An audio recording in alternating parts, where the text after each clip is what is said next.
حضرت عائشہ رضی اللہ تعالی عنہا کی روایت ہے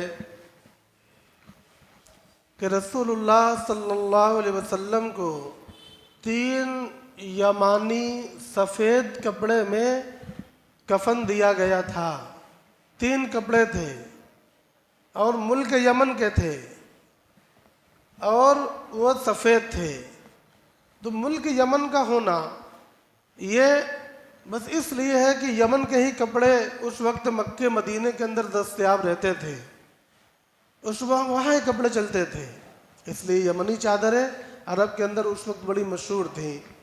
سفید کپڑے، سفید کپڑوں کے اندر کفن دینا مسنون ہے، افضل ہے۔ یہاں تک کہ زندگی کے اندر بھی اللہ کے نبی صلی اللہ علیہ وسلم نے یہ ہدایات دی ہیں کہ سفید کپڑا پہنا کرو۔ یہ فرمایا کہ سفید کپڑا پہنا کرو کیونکہ سب سے بہترین کپڑا سفید کپڑا ہے، اور یہ بھی فرمایا کہ اپنے مردوں کو سفید کپڑے میں کفن دیا کرو۔ یہ بھی فرمایا اپنے مردوں کو سفید کپڑوں میں کفن دیا کرو۔ تو ایک سنت تو سفید کپڑا ہونا ہو گیا، لیکن یہ سنت ہے، واجب اور فرض نہیں ہے۔ اگر کسی وجہ سے سفید کپڑا دستیاب نہ ہو تو دوسرے کسی بھی رنگ کے کپڑے کے اندر کفن دینا جائز ہوگا۔ کسی بھی رنگ کے اندر، جو رنگ زندگی میں مکروہ ہیں وہ رنگ مرنے کے بعد بھی مکروہ ہوں گے، اور جو رنگ زندگی میں مکروہ نہیں ہے وہ رنگ مرنے کے بعد بھی مکروہ نہیں ہوں گے۔ بس یہ ضابطہ ہے۔ مثلا پلین لال کلر یہ زندگی میں مکروہ ہے، اور اگر اس میں دھاری ہے کسی رنگ کی یا چیک بنا ہوا ہے کسی کلر کا تو اب مکروہ نہیں ہے، لیکن صرف لال کلر کا کرتا یا شرٹ یا ٹی شرٹ کوئی چیز ہو وہ مکروہ ہے۔ اسی طریقے سے وہ جو اس کو ہم لوگ گیروا کلر کہتے ہیں، جو سادھو لوگ اور پنڈت لوگ پہنتے ہیں، پتہ نہیں اس کا کون سا نام ہے، تو وہ کلر بھی اسلام کے اندر مکروہ ہے مردوں کے لیے۔ یہ کلر مکروہ ہے مردوں کے لیے، یہ نہیں پہننا چاہیے، اس سے پرہیز کرنا چاہیے، اور عورتوں کو تمام رنگ پہننے کی اجازت ہے۔ مردوں کے لیے ریشم اور حریر کا کپڑا یہ حرام ہے مگر عورتوں کی اجازت ہے۔ مردوں کے لیے سونا پہننا حرام ہے مگر عورتوں کے لیے اجازت ہے۔ مردوں کے لیے چاندی پہننے کی مقدار متعین ہے مگر عورتوں کے لیے سب مباح اور حلال ہے۔ ہاں، عورتوں کے لیے بھی حرام ہے سونا اور چاندی۔ کب؟ سونے چاندی کا برتن بنا لینا جس میں کھانا کھائے، کپ بنانا جس میں چائے پیے، پاندان بنانا جس سے سرتی اور پان نکال کر کھائے۔ اگر یہ عورت ہو یا مرد سونے چاندی کے یہ برتن، کرسی اور یہ چیزیں بناتے ہیں تو پھر سب کے لیے مکروہ ہے۔ تو یہ سفید کپڑا ہونا یہ مسنون ہے۔ اگر کوئی عذر نہ ہو تو ضرور سنت پر عمل کرنا چاہیے۔ اور اس کے بعد 3 کپڑا ہونا مرد کے لیے اور 5 کپڑا ہونا عورت کے لیے۔ 3 کپڑا کیا ہے؟ ویسے تو نہایت آسان ہے، کفن والے خود ہی بنا کر دے دیتے ہیں۔ نمبر 1 ازار یعنی لنگی تہبند، اور نمبر 2 قمیص، اور نمبر 3 چادر، اوپر کا لفافہ چادر۔ تو سب سے پہلے زمین پر وہ چادر بچھا لی جاتی ہے، اور اس کے بعد قمیص بچھا لی جاتی ہے جس کے اندر گلا کٹا ہوا رہتا ہے، اور اس کے اوپر لنگی بچھا لی جاتی ہے۔ اب جب میت کو لا کر وہاں پر رکھا جاتا ہے کفن پر تو اسی حساب سے رکھا جاتا ہے کہ گلے کے پاس سر آ جائے۔ رکھنے کے بعد سب سے پہلے تہبند پہنا دیا جاتا ہے، اور غسل کے بعد جس چادر سے اس کو ڈھکا گیا تھا وہ چادر نکال لی جاتی ہے۔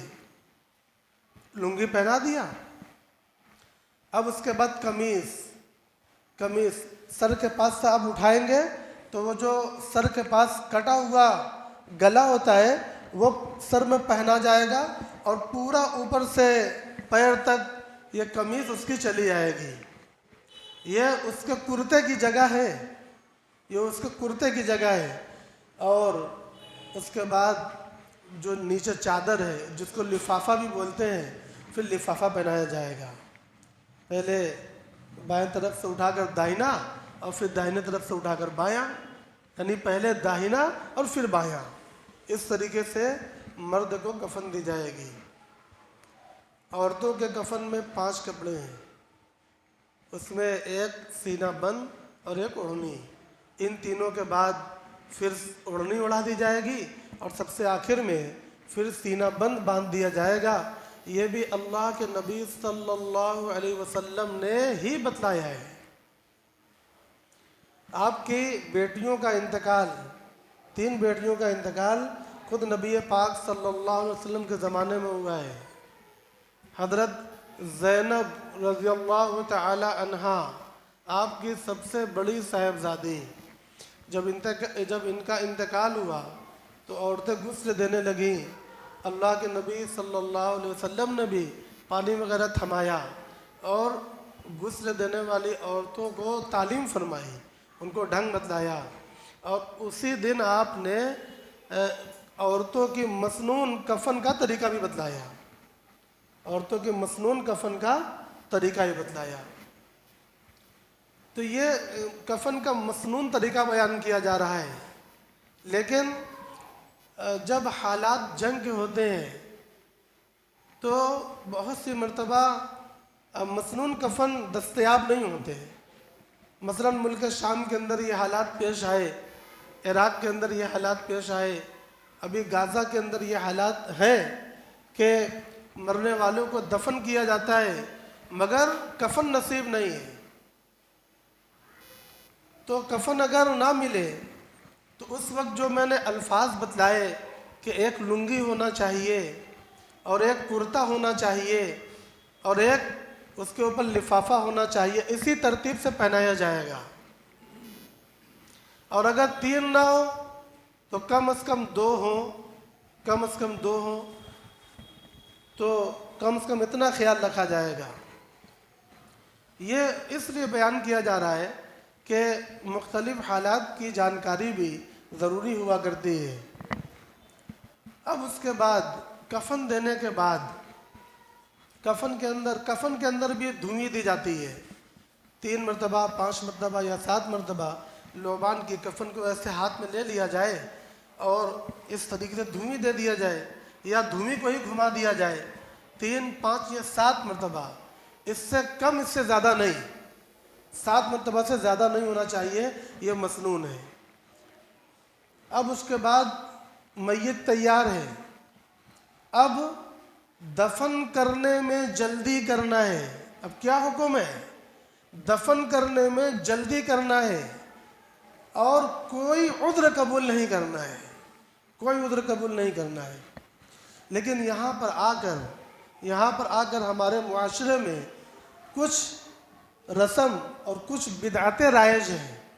ان بدعتوں کو مٹانا ہے اور سنتوں کو لانا ہے. یہ ہم تمام مسلمانوں کی ذمہ داری ہے. اگر ہم ذمہ داری ادا کرتے ہیں تو اللہ کے یہاں پکڑے نہیں جائیں گے، اور اگر ہم ذمہ داری ادا نہیں کرتے ہیں تو پھر ہر حال میں پکڑ ہوگی. یا تو ہم اس بدعت میں شریک ہوتے ہیں یا بدعت میں شریک نہیں ہوتے اور خاموش رہ کر کم از کم اس کو تقویت پہنچاتے ہیں، کم از کم اس کو ہم لوگ قوت پہنچاتے ہیں. اس لیے نہ شریک ہوا جا سکتا ہے اور نہ خاموش رہا جا سکتا ہے. یہ دونوں ہماری ذمہ داریوں سے خارج ہیں. کیا کر ہماری ذمہ داری کیا ہے کہ نمبر 1 ہم اس میں شریک بھی نہیں ہوں گے اور نمبر 2 ہم خاموش بھی نہیں رہیں گے، ہم بات کرتے رہیں گے، دین اور سنت کی دعوت دیتے رہیں گے. اور دعوت دینے کا طریقہ لڑائی جھگڑا نہیں ہے، بدزبانی بھی نہیں ہے. دعوت کا جو سب سے بہترین طریقہ اس موقع پر ہو سکتا ہے اس موقع کو ہی اختیار کریں گے پورے وقار کے ساتھ، کیونکہ دین کی بات ہے. پورے احترام اور عزت کے ساتھ اور الفاظ کی نہایت خوبصورتی کے ساتھ. اگر مسئلہ بتانے میں دل دکھا تو وہ مسئلہ نہیں ہے، پھر وہ وبال ہے۔ اگر دین کی دعوت دینے میں تکلیفیں پہنچائی گئیں تو پھر وہ دعوت نہیں ہے، وہ وبال ہے۔ اس لیے اس کا نہایت خیال رکھنا ہے۔ کچھ لوگوں کی عادت ہوتی ہے کہ وہ اپنا نہیں، ہمیشہ دوسروں کا مسئلہ پوچھتے ہیں۔ یہ غلط بات ہے۔ دوسرا کیا کر رہا ہے وہ اور اس کا اللہ جانے گا۔ اس کا مسئلہ نہ پوچھیے، اگر آپ اس کے خیر خواہ ہیں تو جا کر اسی سے بات کریے، ان کو بتائیے کیا صحیح ہے کیا غلط ہے، لیکن بہترین طریقے سے۔ اگر طریقہ غلط ہوگا تو پھر یہ گناہ کا ذریعہ بھی بن سکتا ہے۔ کیا بدعتیں رائج ہیں؟ نمبر 1، کفن دے دینے کے بعد یا تو رشتہ داروں کے انتظار میں تاخیر کرنا یا زیادہ بھیڑ کے چکر میں تاخیر کرنا، یہ دونوں بات یہ سنت کے خلاف ہے، شریعت کے حکم اور شریعت کے مزاج کے خلاف ہے۔ ایسا نہیں کرنا چاہیے، لیکن لوگ معاشرے اور سماج کے دباؤ میں آ کر ہمیشہ یہ کام کرتے ہیں۔ ہمیشہ نہیں، کوئی بھی انسان یہ ہماری شریعت سے بڑا نہیں ہے، کوئی بھی رشتہ داری یہ قانون اسلام سے بڑی نہیں ہے، اس لیے لحاظ صرف قانون اسلام کا کیا جائے گا، اس کے آگے کسی کا لحاظ نہیں کیا جائے گا۔ کوئی بہت بڑی مجبوری ہو تو میں اس کی بات نہیں کر رہا ہوں، مگر عام حالات کے اندر بھی بلا عذر، بلا مجبوری، بلا عذر شرعی اور بلا حاجت ضروری ان چیزوں کو عموماً انجام دیا جاتا ہے، میں اس پر لگام دے رہا ہوں۔ ایسا نہیں کرنا چاہیے۔ کفن دینے کے بعد جتنا جلدی ہو سکے اس کو دفن کرنے کے لیے لے جانا چاہیے۔ یہ شریعت کا حکم ہے، یہ اللہ کے نبی کی تعلیمات ہیں اور صراحت کے ساتھ ہیں، کوئی اشارتاً اور کنایتاً نہیں ہے۔ ایک تو یہ اس کی اصلاح کرنا ہے، اور دوسرے جو تاخیر ہوتی ہے اور اس تاخیر کے اندر کئی قسم کی برائیاں مزید شامل ہو جاتی ہیں، وہ ہے رونمائی کی رسم، چہرہ دکھانے کی رسم۔ کفن دینے کے بعد اب چہرہ دکھانے کا کوئی مطلب نہیں ہے۔ میں نے ابھی عرض کیا تھا کہ غسل دینے میں جتنے لوگ غسل دینے میں شریک ہیں اتنے ہی لوگ میت کے پاس رہیں گے، باقی سب لوگوں کو باہر کیا جائے گا۔ بلا ضرورت لوگ میت کے پاس نہیں رہیں گے۔ میں نے یہ بھی بتایا تھا کہ شریعت کے اس حکم میں حکمت اور مصلحت ہے، اسی حکمت اور مصلحت کو بجا لاتے ہوئے یہ عمل کیا جائے گا۔ جب غسل دینے کے وقت مزید لوگوں کی اجازت نہیں ہے اور اس کے اندر حکمت اور مصلحت ہے، جس میں سے ایک مصلحت یہ ہے کہ میت چھپانے کی چیز ہے، میت دکھانے کی چیز نہیں ہے، ایک مصلحت۔ اور دوسری مصلحت کہ بعض مرتبہ میت کے بدن میں اور چہرے میں کچھ تغیر رونما ہوتا ہے، جس کی وجہ سے عیب پیدا ہوتا ہے، میت کے چہرے کے اندر عیب پیدا ہو جاتا ہے اور آدمی حیرت میں پڑ جاتا ہے کہ یہ کیا ہو رہا ہے، ایسی امید تو نہیں تھی۔ تو یہ اس کے عیب کو دیکھنا ہے، اور شریعت عیب کے چھپانے کی بات کرتی ہے۔ عیب کو دیکھنا، عیب کو تلاش کرنا، عیب کو کھولنا، یہ سب کے سب حرام ہے۔ لا تجسسوا ولا تحسسوا، یہ سب کے سب حرام ہے، اس کی اجازت نہیں ہے۔ اب جی پیشانی پہ جو کلمہ لکھتے ہیں اس کو بھی ابھی بیان کیا جائے گا۔ میت کے چہرے میں تبدیلی کبھی پیدا ہو جاتی ہے، اس حکمت کے پیش نظر بھی یہ بتلایا گیا کہ غسل میں جتنے لوگ ضروری ہیں بس اتنے ہی لوگ کمرے کے اندر رہیں، باقی لوگ نہ رہیں، اور اگر انہوں نے کسی تبدیلی کو دیکھا تو اس کو باہر آ کر بیان کرنے کی ہرگز اجازت نہیں ہے، ورنہ پھر وہی کسی کے عیب کو بیان کرنے والی حرمت کے اندر وہ لوگ مبتلا ہو جائیں گے، اور یہ حرام عمل ہوگا، اس کی اجازت نہیں ہے۔ اب آئیے، میت کو کفن دے دی گئی، چہرہ ڈھک دیا گیا، اب اس کے بعد گلی میں لے گئے، میدان میں، اور پھر دوبارہ کفن کھول دیا۔ کیا لگتا ہے یہ حلال کی طرح لگ رہا ہے؟ حلال کی طرح لگ بھی نہیں رہا ہے۔ اگر عقل سلیم کے ساتھ، اگر طبع سلیم کے ساتھ آپ کو غور کرنے کی عادت ہوگی اور آپ کو فکر صاحب اللہ عطا فرما دیں گے تو آپ کو محسوس بھی ہوگا کہ یہ کچھ مناسب سا نہیں لگ رہا ہے۔ طبیعت خود بتلائے گی یہ مناسب عمل نہیں لگ رہا ہے، اور شریعت اتنی خوبصورت ہے کہ اس کا کوئی عمل بھی قیاس سے ٹکراتا نہیں ہے، اس کا کوئی عمل بھی عقل سے ٹکراتا نہیں ہے، نہ وہ لایانی پر عمل کرتی ہے، نہ وہ غیر افضل پر عمل کرتی ہے۔ شریعت ہمیشہ بہترین سے بہترین اعمال بتلاتی ہے۔ یہ ہمارے دین کی خوبی ہے، ہمارے دین کی خوبی ہے، اور ہم دین اسلام کو ماننے والے ہیں۔ تو یہ بات یہاں تک پہنچ گئی کہ میت کو کفن دینے کے بعد اب اس کا چہرہ کھولنا یہ بالکل مکروہ ہو جائے گا، لیکن لوگ اس مکروہ کا ارتکاب کرتے ہیں۔ وہ سنت نہیں ہے جناب، وہ بدعت ہے۔ یہ سنت نہیں ہے، یہ بدعت ہے۔ ہم سب لوگ اس دن بدعت میں مبتلا ہو جاتے ہیں۔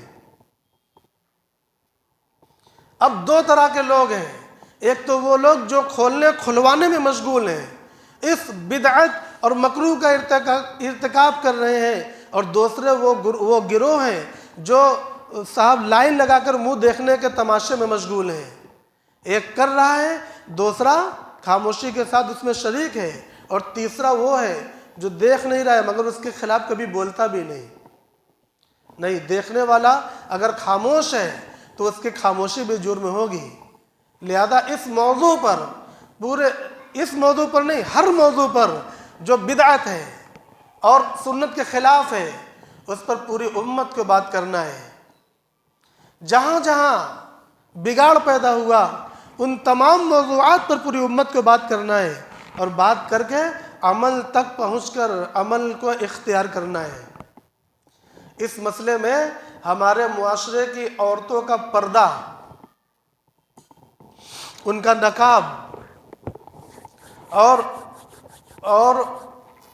غیر محرم لڑکوں سے ان کا بات چیت، ان کے بات کرنے کا طریقہ، لڑکوں کے اندر بھی بے حیائی اور اللہ کے حکم کے خلاف ورزی، وقرن فی بیوتکن، اس کی خلاف ورزی، قل للمؤمنین یغضوا من ابصارہم، اس کی خلاف ورزی، اور ابھی بہت سی آیتیں تلاش کرنے پر مل جائیں گی۔ ان تمام آیتوں کی اتنی کھلی خلاف ورزی ہوتی ہے جتنی کھلی خلاف ورزی کفار آیت توحید کی کرتے ہیں۔ اتنی کھلی خلاف ورزی آیت پردہ کی ہو رہی ہے۔ آنکھوں کی حفاظت کی جو آیتیں ہیں، ہمارا پورا معاشرہ اس میں مبتلا ہو کر مردہ ہو چکا ہے۔ عورتوں کے دل، ضمیر، ایمان مردہ ہو چکے ہیں۔ وہ یہ سمجھتے ہیں کہ ہم نیک عمل والے ہیں، مگر وہ نیک عمل والے نہیں ہیں، وہ نیک عمل والے نہیں ہیں۔ اس موضوع پر بھی بات کرنے کی ضرورت ہے۔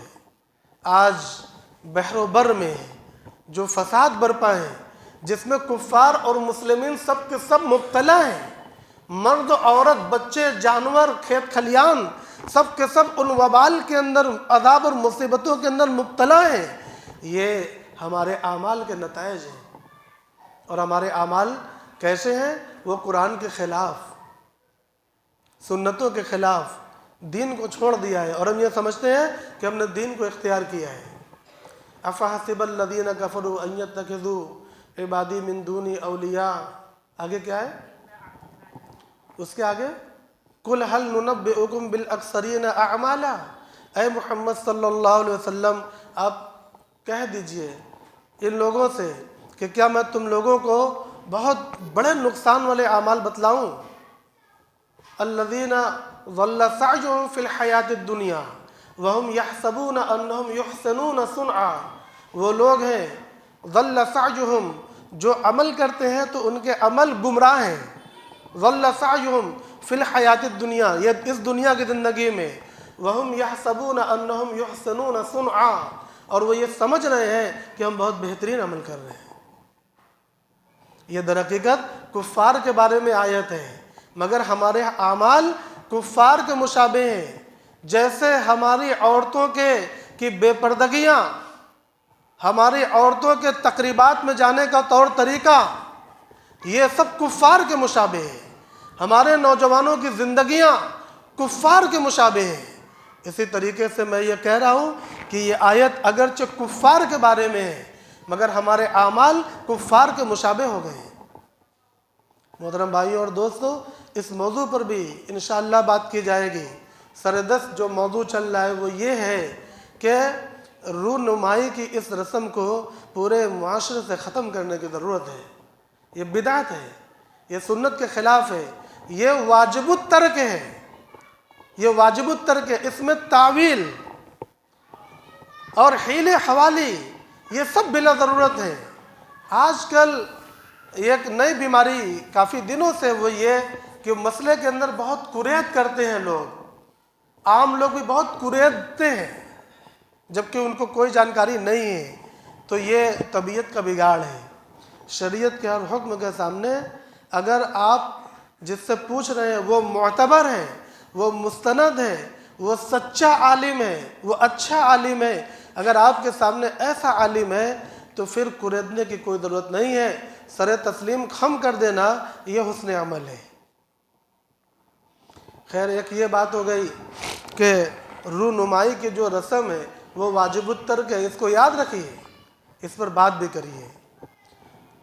اب اس کے بعد کبھی کبھی ایسا بھی سابقہ پڑا کہ کہیں کسی نوجوان لڑکی یا عورت کی میت ہے، گھر کے اندر کفن دے چکے ہیں یا کفن نہیں بھی دیے ہیں، جو بھی مرد آ رہا ہے اسی کے اوپر بھیج رہے ہیں۔ آپ آگے جائیے دیکھ لیجئے، جو آتا ہے اچھا آپ آگے جائیے دیکھ لیجئے۔ یہ عجیب تماشا ہے۔ اس دیکھنے کو کیا سمجھا جا رہا ہے؟ کیا یہ دیکھنا دین ہے؟ کیا یہ دیکھنا ثواب ہے؟ وہ اوپر جا کر کہو یا جنازے میں جو میدان کے اندر رکھا ہے، دیکھو یہ نہ دین ہے اور نہ ثواب ہے۔ اور اب سنو، غیر دین کو دین سمجھنا یہ تحریف ہے، اور غیر ثواب کو ثواب سمجھنا یہ بدعت ہے۔ اس لیے یہ واجب الترک ہے۔ ثواب سمجھتے ہیں، واجب سمجھتے ہیں، غیر واجب کو واجب سمجھنا یہ بھی دین کو بدل دینا ہے۔ اس لیے یہ بڑا جرم ہے۔ ان تمام اعمال سے پرہیز کرنے کی شدید ضرورت ہے۔ اللہ تعالی ہم سب کو سنت کے مطابق عمل کی توفیق عطا فرماوے، اور اللہ تعالی ہم سب کو سنتوں کو زندہ کرنے والا بنائے۔ اللہ تعالی ہم سب سے باطل کو، بدعت کو، ظلم کو، برائی کو روکنے کا کام لے لے۔ یہ ہم لوگوں کی ذمہ داری ہے، یہ ہم لوگوں کا کام ہے۔ ہمارا کام صرف پیسہ کمانا، مکان بنانا اور حج کے اندر خرچ کرنا اور شادیوں کے اندر نام و نمود اور اسراف کرنا یہ ہمارا کام نہیں ہے۔ ہم نے صرف ان کو اپنا کام سمجھ رکھا ہے۔ ہم غلط راستے پر جا رہے ہیں، اس لیے یہ بات سمجھائی جا رہی ہے کہ ہمارے کام کیا ہیں۔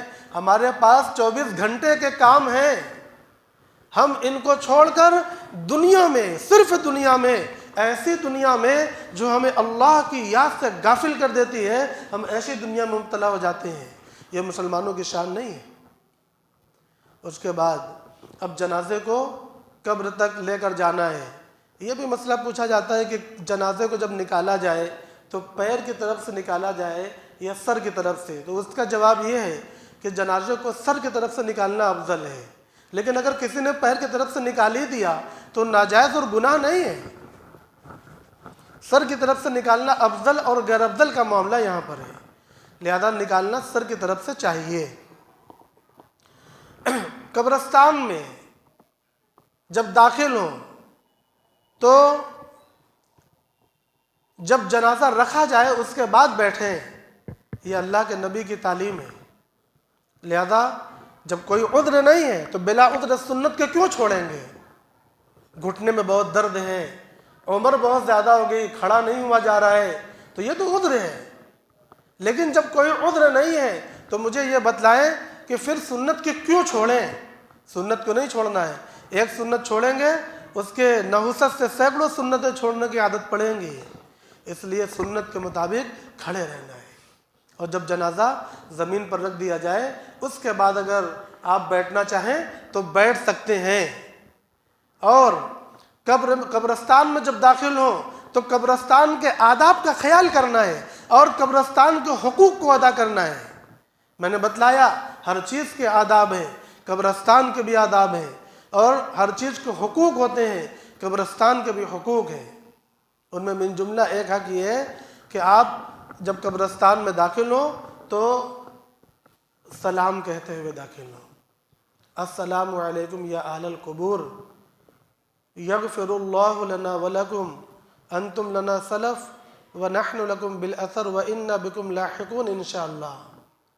یہ الفاظ بھی ہیں اور دوسرے الفاظ بھی ہیں، جن کو جو الفاظ آسان لگے اور جو الفاظ یاد ہو ان کو یاد کریں اور ان کو عمل میں لائیں۔ اور جب میت کو قبر میں رکھیں تو قبلہ رخ رکھیں، قبلہ رخ صرف چہرے سے نہیں سینے سے بھی۔ وہ کیسے ہوگا؟ پہلے لحد بنتی تھی، لحد افضل ہے، اب لحد نہیں بنتی، غیر افضل پر عمل کیا جا رہا ہے، مٹی کا کھیل ہوگا۔ میں ابھی اس پر بات نہیں کر رہا ہوں، وقت ختم ہو گیا۔ وآخر دعوانا الحمدللہ رب العالمین۔